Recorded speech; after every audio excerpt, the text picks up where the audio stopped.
Hey guys, it's MugenLord here, and I'm back in with another discussion video. And with this video, it's going to be pretty much different than my other videos that I've done in the past. This video I don't really have much knowledge on because I'm not really a PC gamer. But this controversy had been out for, I guess you could say, for like a week or two now. And I decided that I want to touch bases on this because I think it'll be something interesting for us to talk about. And with this discussion, we'll be talking about modding. Right now, Take-Two has decided that GTA 5, they wanted to shut down this modding tool called OpenIV.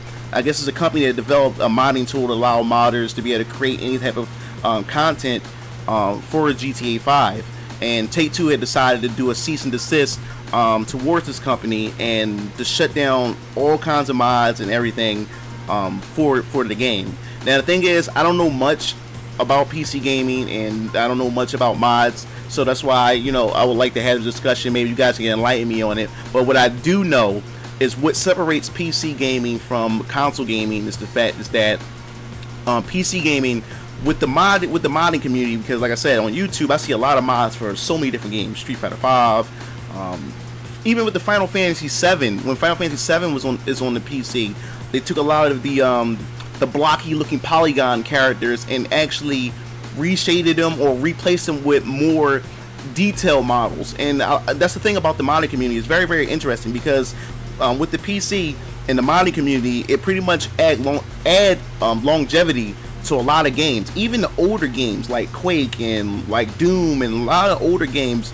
is still around because of the modding community and what you can do with mods compared to console gaming. Console gaming has to with console games, it's the community of that game that pretty much tries to keep it alive, especially when it comes to competitive aspect, or if the company decides to add DLC for the game to keep the game alive. But no matter how old a game is on the PC, as long as there's some modding tools, or if the developers allow the community to mod, the game can pretty much stay as live as the community keeps it together with the mods and everything.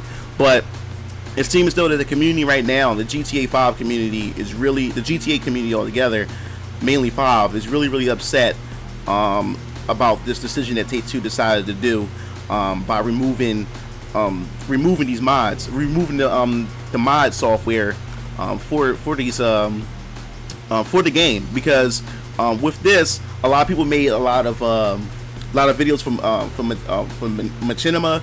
There's a lot of YouTubers who profited or had grown a big YouTube channel all for just Grand Theft Auto 5 mods and everything. And then with these mods, if you don't know, you're allowed to I guess you can add new vehicles, add new weapons, add new features, and even fix some of the bugs or whatever problems that GTA 5 had. If you was a good modder and it was a good modding team or whatever, he was able to fix a lot of problems that the game may have had or add a fresh new experience to the game. So I know that a lot of GTA 5 modding channels are probably hurting at this point and everything. Now, from as far as I know, from what the article was saying, that that this company can pretty much fight this because it's underneath the fair use laws about how the mods are utilized and everything.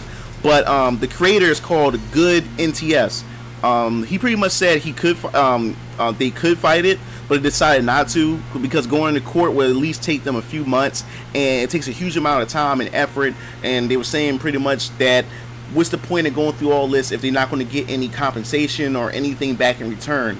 All it does is going to take away from productivity, and they lose more money by going to court to fight it just to come back with nothing. And they could have took that time and effort to seek other business ventures and everything. So it makes a whole lot of sense for these guys not to pretty much fight Take-Two on this. And Rockstar is pretty much behind Take-Two decision about this and stuff. But the community is really upset.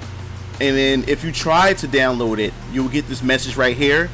It says, on June 5th 2017, we have received an official letter from Take-Two that declares modding of Take-Two games as an illegal activity and demands from us to continue this project.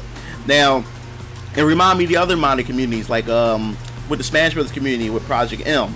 Now, Project M is a little bit, I wouldn't say it's a little bit different, but it seems as though with Project M, they had the team had just up and just decided not to continue to further update the game. And I remember that they had a big update coming, showing off the new features, and then all of a sudden, right after that update, they said they were going to stop with the game. And this is before Smash Bros. For Wii U was coming out, and they just stopped. And a lot of people were speculating maybe Nintendo did a cease and desist, or just came in and threatened them with a lawsuit, and they just stopped. But who knows? And then we also had the other fan game, which was the Metroid 2 fan game.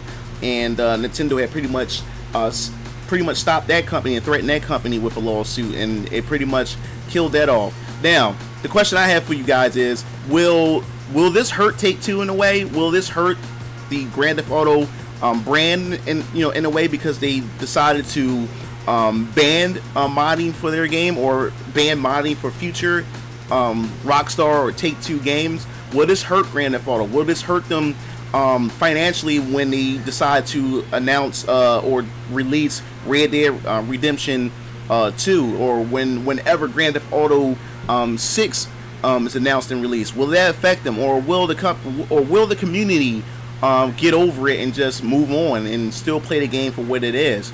Or will the company decide, later on, when later games come out, decide to take, to step back and just say, hey, forget that, you guys can mod again? So what do you guys think about that in terms of that? Will it hurt Rockstar and Take-Two for them making the decision? Because the community, like I said, the PC community, they're very passionate, especially when it comes to mods. I've seen some awesome mods for games, and it really, really does give the game a fresher breath of air. It gives that brand new experience. And from what I did enjoy with Smash Brothers, with the Project M, it was like a fresher breath of air. I did enjoy the gameplay and the different mods with the character skins and stuff like that. Adding stages, add my own music to stages and stuff. It made the game feel more personal and accustomed to you and everything. So, but that pretty much wraps everything up. What do you guys think about Take-Two decision with banning modding, and what other games do you enjoy playing mods on whatever game that you enjoy playing on? What do you guys think about it? What other games do you know has been banned from modding and stuff? So that wraps everything up. This is MugenLord. If you liked the video, make sure you hit that like, hit that subscribe button. This is MugenLord, and I'm signing off.